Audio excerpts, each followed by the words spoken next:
Hoje, os uniformes de futebol são basicamente um artigo de luxo, custando cada vez mais caro e servindo não só como camisa para jogar bola, mas também como item de colecionador e até peça de moda. Mas nem sempre foi assim. Lá atrás, os uniformes pareciam mais pijamas e teve até time jogando de gravata. Exatamente, por isso hoje a gente vai passar pela história do futebol para contar um pouco sobre a evolução dos uniformes, desde os primórdios lá, quando eram feitos com materiais pesados e basicamente comprado assim o que tinha nas lojas, até virar a indústria bilionária de hoje em dia. E para começar, a gente vai lá onde o futebol deu seus primeiros passos e, claro, os uniformes também, a Inglaterra. Antes da gente ter regulamentos complexos ali que dizem o que os clubes podem ou não podem colocar nos seus uniformes, o futebol meio que era uma terra sem lei. A gente tá falando da segunda metade do século XIX, quando os clubes sequer estavam reunidos numa federação lá na Inglaterra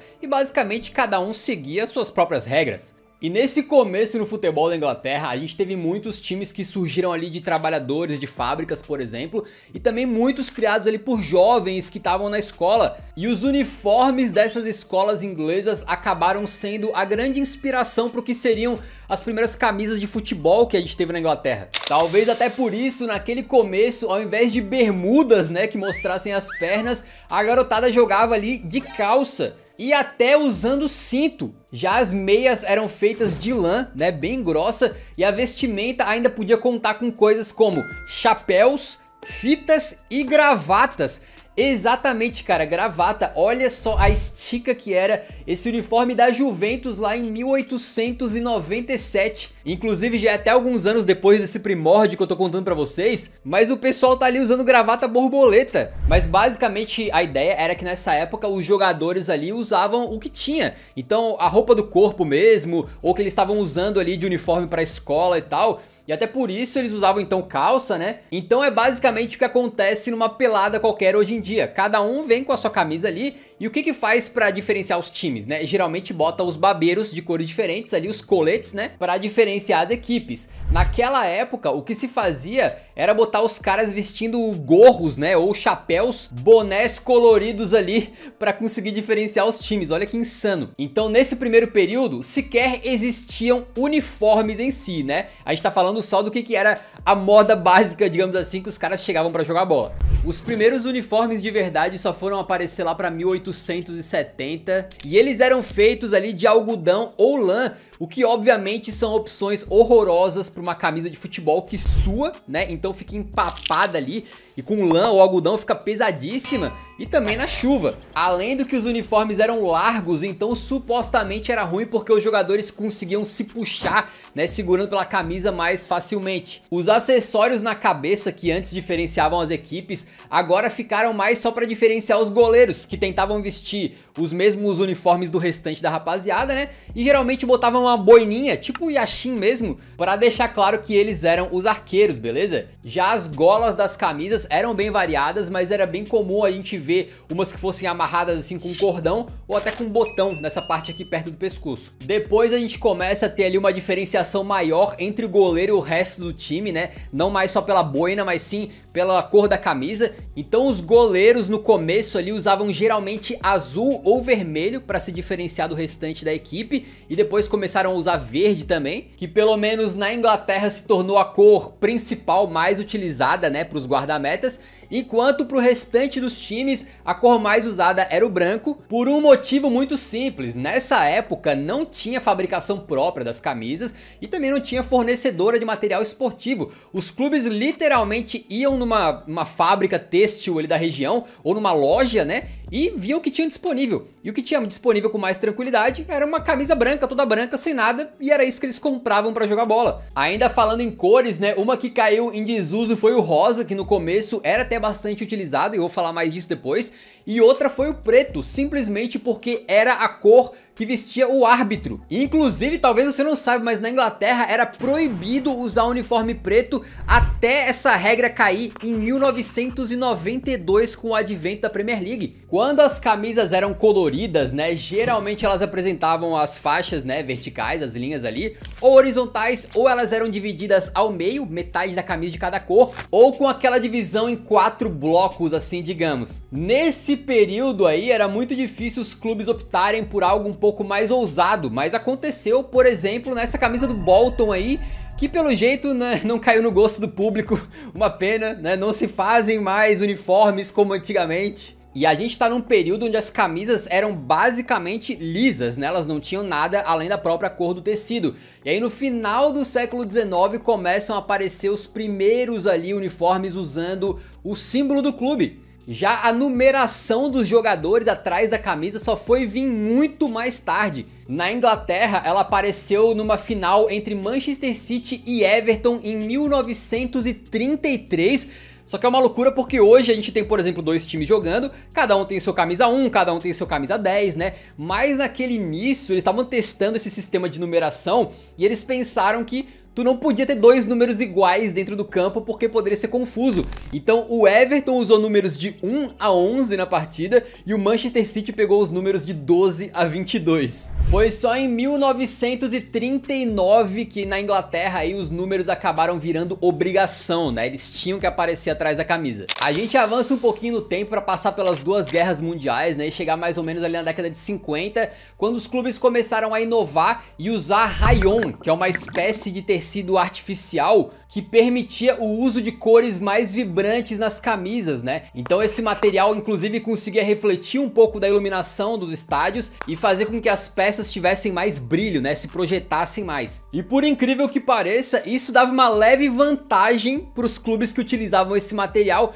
principalmente em jogos noturnos ou com chuva, porque tu conseguia reconhecer o teu companheiro de equipe mais facilmente. E a partir desse momento, com o esporte ganhando cada vez mais popularidade, qualquer mínima vantagem começava já a valer a pena, né? E isso foi levado também para a fabricação de uniformes. E a gente tá focando bastante na história da Inglaterra, onde é mais fácil encontrar informações, também porque o futebol inglês basicamente influenciou o futebol no restante do mundo inteirinho. Mas nessa década de 50 começaram a aparecer algumas golas mais naquele formato em V, assim, sabe? A adoção de materiais mais leves nas camisas começou a ser maior e também os shorts começaram a ficar mais curtos. E isso aí aparentemente foi influência vindo da Europa continental, especialmente da Hungria e de países do Mediterrâneo. Na década de 50 a gente teve outro evento que ajudou muito a evolução dos uniformes, que foi o início da Copa Europeia, exatamente. A gente já contou no canal pra vocês como que a gente teve a primeira edição da Champions lá em 1955-56 e com os clubes de diferentes países se enfrentando, essa troca cultural ficou muito mais fácil e mais frequente. Então uma ideia, uma inovação que surgia num país não ficava mais restrita àquele território. Com os times indo muito pro exterior, começou a ter um intercâmbio de ideias ali. Foi nessa época que a marca Umbro deu um passo muito importante para a popularização das camisas de futebol. Eles lançaram um kit que era voltado para o público mais juvenil ali, mais para as crianças, né? Que basicamente tinha como se fosse uma réplica do que os jogadores usavam em campo, incluindo o meião, o short e a camisa. Então era um kit de futebol completinho e é considerado o primeiro que estava disponível à venda para o público. As opções eram de clubes ali da elite inglesa, então a gente tinha Tottenham, Manchester United, Arsenal e alguns outros, mas aparentemente foi só na temporada 74-75, não faz nem tanto tempo atrás, né, que o Leeds se tornou o primeiro clube a vender os próprios uniformes para o público. Então os torcedores do Leeds supostamente foram os primeiros adultos ali a poder comprar as camisas do seu time. E foi um momento chave nessa comercialização do futebol, porque a gente teve ali um clube basicamente começando a ganhar dinheiro com algo que eles não ganhavam antes. E ainda conseguindo dar satisfação para o torcedor que se sentia mais próximo do clube, podendo vestir a camisa que os caras também jogavam em campo, né? Então ali basicamente a gente tá vendo esses movimentos da Umbro, do Leeds, como o princípio de toda uma indústria que veio depois. E assim como também é hoje, essas camisas vendidas para o público eram feitas com um material muito inferior as camisas que na verdade são utilizadas pelos jogadores nas competições, né? O relato é de que eles economizavam o máximo possível no material das camisas para o público, elas eram feitas de nylon e os números eram adicionados com uma técnica de calor que não era das melhores e fazia com que depois de algumas poucas lavagens eles já saíssem, entendeu? Já descolassem ali. E lembrando que a gente tá falando aqui com foco na Inglaterra, né? Não quer dizer que essa linha temporal é representativa do mundo inteiro, mas acho que dá uma boa visão geral do que aconteceu. E eu também tô falando aqui do começo das vendas de camisas oficiais.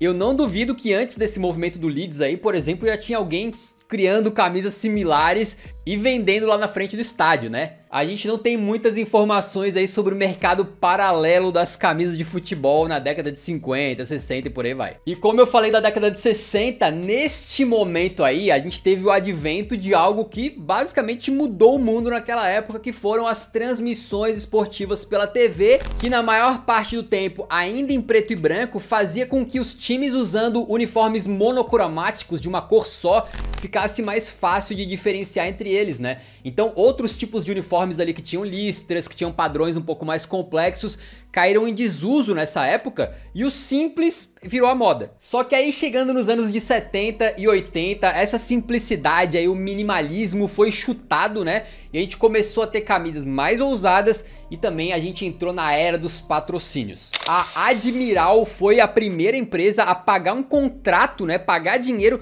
para fabricar os uniformes de um time, com o Leeds United ainda em 73. E nos próximos anos, com o advento da TV em cores, os uniformes passaram a ganhar mais importância por causa das transmissões na TV, né? E isso passou a chamar a atenção de outras fornecedoras de material esportivo. Ainda nesse ano de 73, o Eintracht Braunschweig, que estava na elite do futebol alemão, foi o primeiro clube europeu a meter um patrocínio na camisa. E inclusive essa história é muito boa, porque as regras da Bundesliga naquela época proibiam patrocínio na camisa. Isso fez com que o Braunschweig, o clube, mudasse o seu escudo, o seu logo, para ficar igualzinho o logo do patrocinador, e aí eles terem uma boa desculpa para colocar o logo na camisa. Basicamente eles contornaram a regra adotando o mesmo logo da patrocinadora Jägermeister, exatamente essa bebida de garrafa verde aí que alguns de vocês já devem ter tomado, né? E aí a primeira camisa do Braunschweig com patrocínio então era basicamente toda amarela com o logo gigantesco deles, e que também era do Jägermeister, né? No meio ali. Uma aberração completa, mas foi assim que começou, né? Ali abriram-se as portas do inferno. Em 1979, o Liverpool firmou o seu primeiro contrato de patrocínio na camisa, né? E isso meio que marcou o início de uma era onde agora, entrando na década de 80, a gente viu uma explosão de patrocínios e sendo difícil encontrar um clube que não tacasse no peito o nome de alguma empresa com letras cada vez mais garrafais. Um grande clube que surfou contra essa maré de patrocínios foi o Barcelona, que talvez vá surpreender muitos de vocês, né? Mas a camisa do Barça não teve nenhum patrocínio até 2006. Nessa época eles acabaram adotando o logo da Unicef, né? Fazendo uma ação bem bacana ali. E depois que saiu a Unicef, aí eles quebraram a tradição e começaram a colocar patrocínios normais. Outro clube que entrou nessa foi o Bilbao, que se manteve sem patrocínio na camisa até o ano de 2007. E a gente também tem clubes do lado oposto, né? O TSV Hartberg da Áustria transformou a sua camisa basicamente num patrocínio ambulante, né? Literalmente o marketing deles é botar o maior número de marcas possíveis na camisa, em que tu olha ali e não consegue nem identificar onde é que tá o logo do clube direito. A década de 80 também ficou marcada pela utilização do poliéster na confecção das camisas, substituindo de vez o algodão que tinha ficado lá pra trás, né? E era um material muito mais leve e arejado, ajudando no conforto ali pros jogadores durante as partidas. Ele permitia a aplicação de cores e designs mais complexos, tá? E na época também foi um empecilho para as camisas piratas, porque eles não conseguiam basicamente replicar o que era feito nessas camisas de poliéster. Na época, né? Porque hoje as réplicas vendidas por aí estão tão absurdas que eu não duvidaria que algumas sejam de qualidade melhor do que as originais que vendem nas lojas dos clubes por centenas de reais. Falando de estilo, a gente também começa a ver alguns clubes usando camisas um pouco mais apertadinhas, mais ajustadas ali ao molde do corpo do jogador. E é aí que no final da década de 80, duas camisas de seleções meio que chutaram o balde de vez ali da inovação nos uniformes. A Holanda de 88 na Eurocopa e a Alemanha da Copa de 90. era apenas uma dica do que viria pela frente, tranquilo? Porque agora a gente entra na história na década de 90, saudosos tempos, né? E aí os clubes chutaram o balde de vez. Os designs dos uniformes começaram a incorporar elementos, formas e cores cada vez mais ousados, e a criatividade começou a rolar solta, com muitos clubes e seleções experimentando inovações ousadas, que algumas deram muito certo e outras deram muito errado. Como, por exemplo, essa camisa do Lyon, que vocês estão vendo aqui, que é uma das coisas mais feias que eu já vi em toda a minha vida. Quando eles queriam experimentar a fundo mesmo, deixar a criatividade assim, atingir um patamar transcendental, quem que pagava o pato? Geralmente eram os goleiros, tranquilo? As camisas de goleiros basicamente foram vítimas, né? Foram ali um laboratório, foram cobaias para experimentação de design e receberam ali padrões com riscos, manchas e desenhos abstratos que beiravam a psicodelia às vezes. A gente lembra, por exemplo, da icônica camisa que o goleiro Jorge Campos vestiu na Copa de 94, certamente uma das camisas de goleiro já feitas na história, né? E lembra que no começo dos anos 80, em alguns lugares ali, tinha algumas camisas mais slim? Pois é, agora na década de 90 a gente começou a ter um movimento contrário.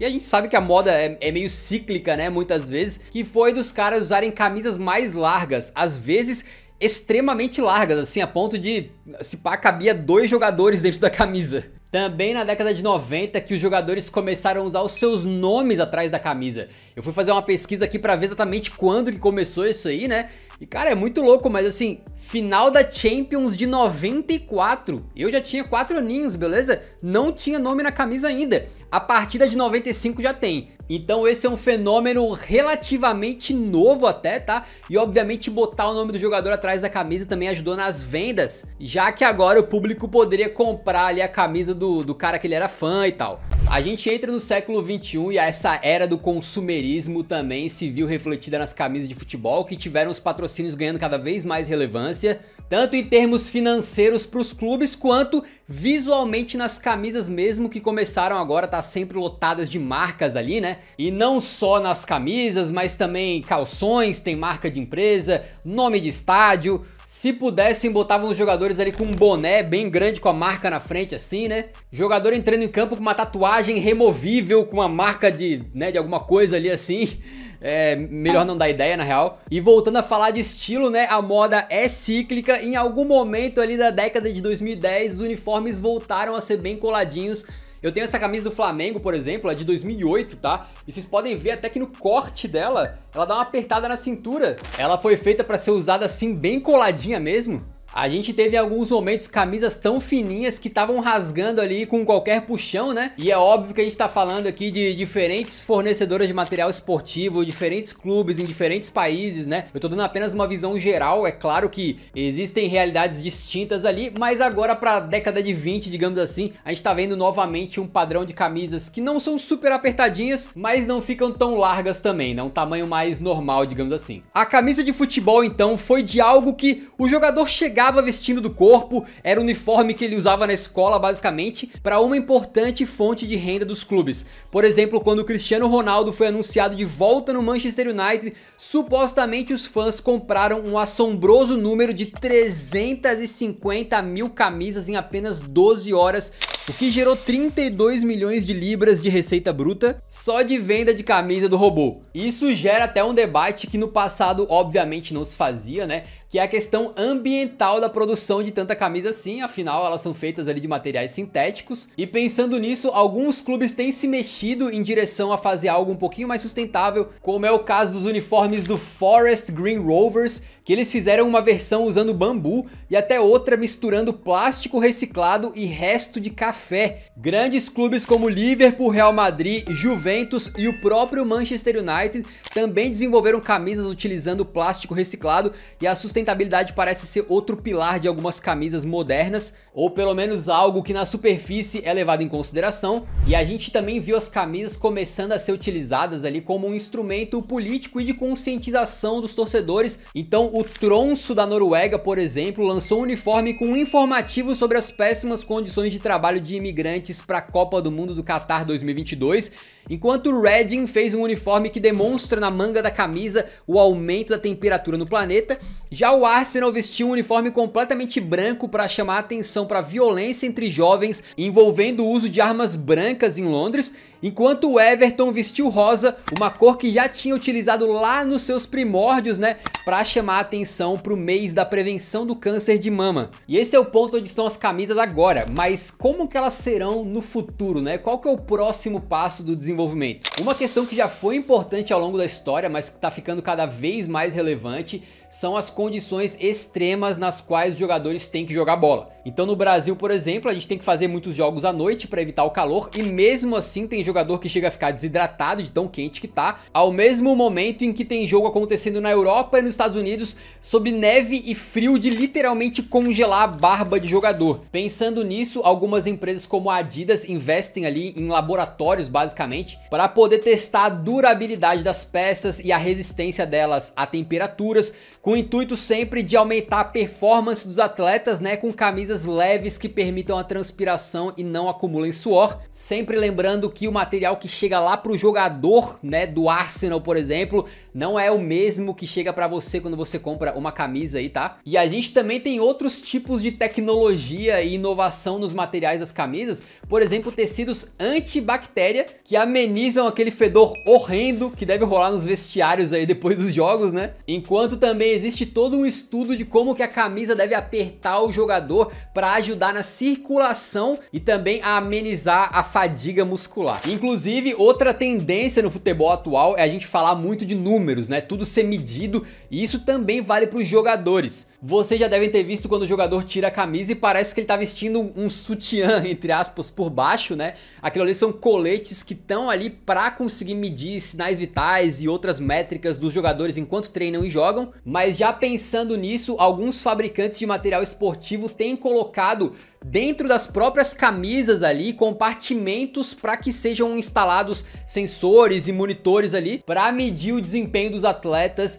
e fornecer dados aí para a equipe médica, de fisioterapia e por aí vai. As camisas hoje em dia também são feitas geralmente de poliéster e outros materiais como elastano e poliuretano, enquanto um recente lançamento trouxe de volta uma pegada bem nostálgica dos tempos lá de trás, tá? O Wolverhampton lançou uma camisa totalmente dourada, fabricada com material fluorescente que reflete a luz, em alusão a um antigo uniforme da década de 50 que também refletia um pouco a luz dos refletores do estádio.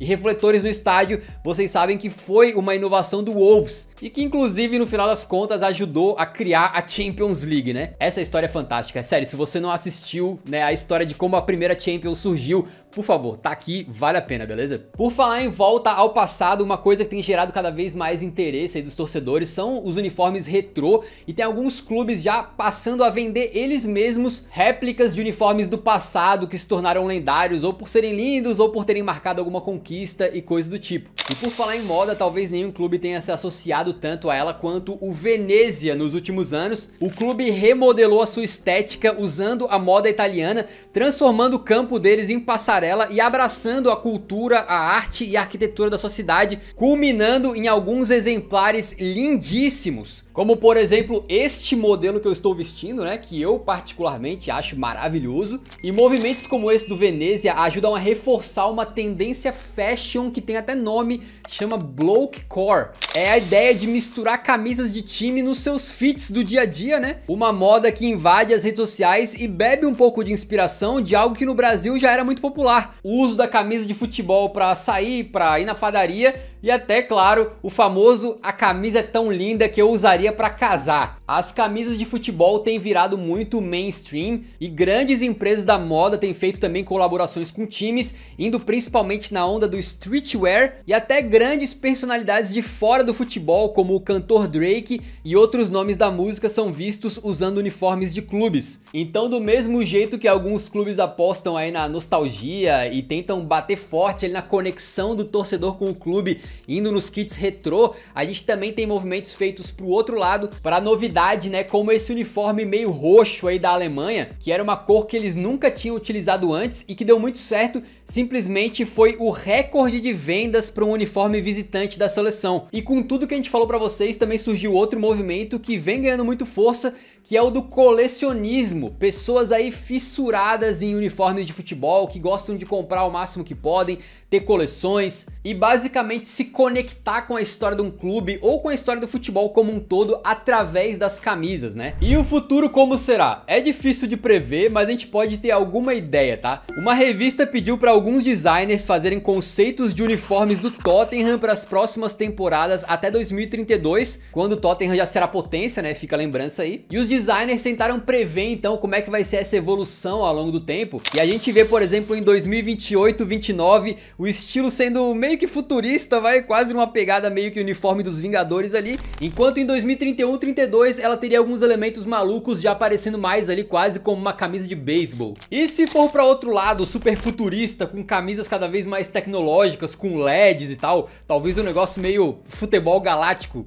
E outra coisa que a gente pode certamente prever é que, como a moda ela é muitas vezes cíclica, em algum momento a gente vai ver o retorno das camisas super largas, né? Mas já com tecidos muito mais tecnológicos que façam com que a camisa não fique pesada quando tá molhada, suada, ou já de repente com esses sensores de movimentação, de sinais vitais de jogadores já colocados diretamente, né, em algum lugar na camisa. Ou quem sabe alguns clubes não queiram chocar ainda mais. Por que não tentar de repente uma camisa regata, né? Aí eu tô tirando da minha cabeça, tá? Eu nem sei se é permitido pelas regras. Mas pô, e uma camisa de botão? Como se fosse uma camisa social assim, né? E se algum clube resolver de repente voltar com a gravatinha da Juventus lá no século XIX? Por que não? Então a gente contou um pouco da fascinante história de evolução dos uniformes aí, das camisas de futebol, mas tem uma coisa que eu tive que deixar de fora, que eu falei lá no começo do vídeo, que foi um pouco assim sobre as cores e tal, mas eu falei de forma geral. Eu não tenho como entrar nesse vídeo aqui na explicação de por que o Arsenal usa vermelho, por que o Real Madrid usa branco, mas a gente tem um vídeo explicando as cores dos clubes